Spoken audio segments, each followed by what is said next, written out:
My name's Dr. Vanessa LaPointe. I'm a psychologist, parenting educator, and also a mom to 2 growing boys. The number one question that I get asked most frequently as a psychologist working with parents and children is this: what do I do when, and then you can fill in the blank. What do I do when my kid is hitting? What do I do when my kid is talking back to me? What do I do when I can't get my child out of the house in the morning? What do I do when my child won't cooperate and go to bed at night? What do I do when? What do I do when? What do I do when? And the reality is, even though I spent 13 years in post-secondary education training to become a psychologist, I've been at this parenting gig myself now for going on 14, almost 15 years, and I've been working alongside parents and families for more years than that.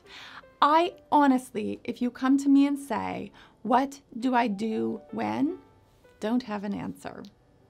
And the reality is, I can't possibly know what you should do when your child hits or when your child talks back or when anything else becomes difficult for you in your parenting role with your child. And the reason that I can't know is that I don't know your child.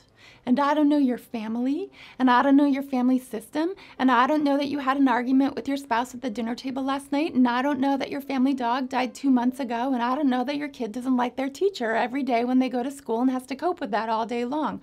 I don't know any of those things about your child. So who am I to tell you what to do?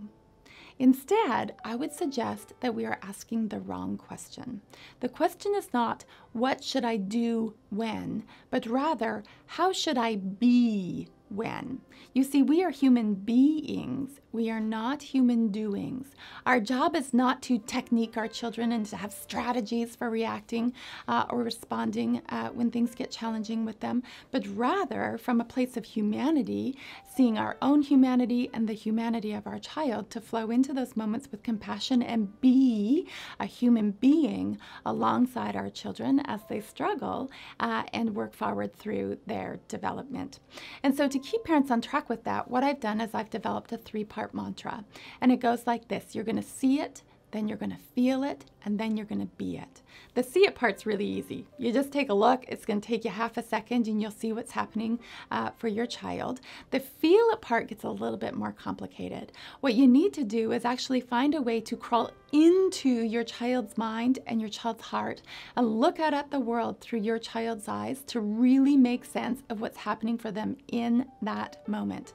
Now, to get to that space of compassion for your child, you might first have to feel it for yourself, because oftentimes as parents, we fall into the trap of our own reactions and our own emotions. We're embarrassed by our child's behavior, or we're really irritated by our child's behavior. And so we have this swell of emotion inside ourselves that prevents us from going inside the minds and the hearts of our children to see the world through their eyes.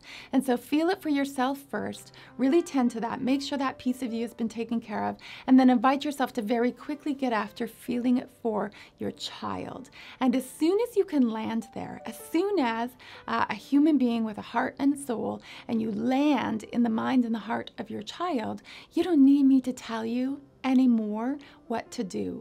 You will very naturally and very capably, as the parent that you are, flow into that moment with your child with grace and with empathy and with compassion to capably understand them, to capably figure out what to do in the moment, and to be for your child the kind of big person that they really need for you to be so they can rest into your care and grow up in the way that nature intended.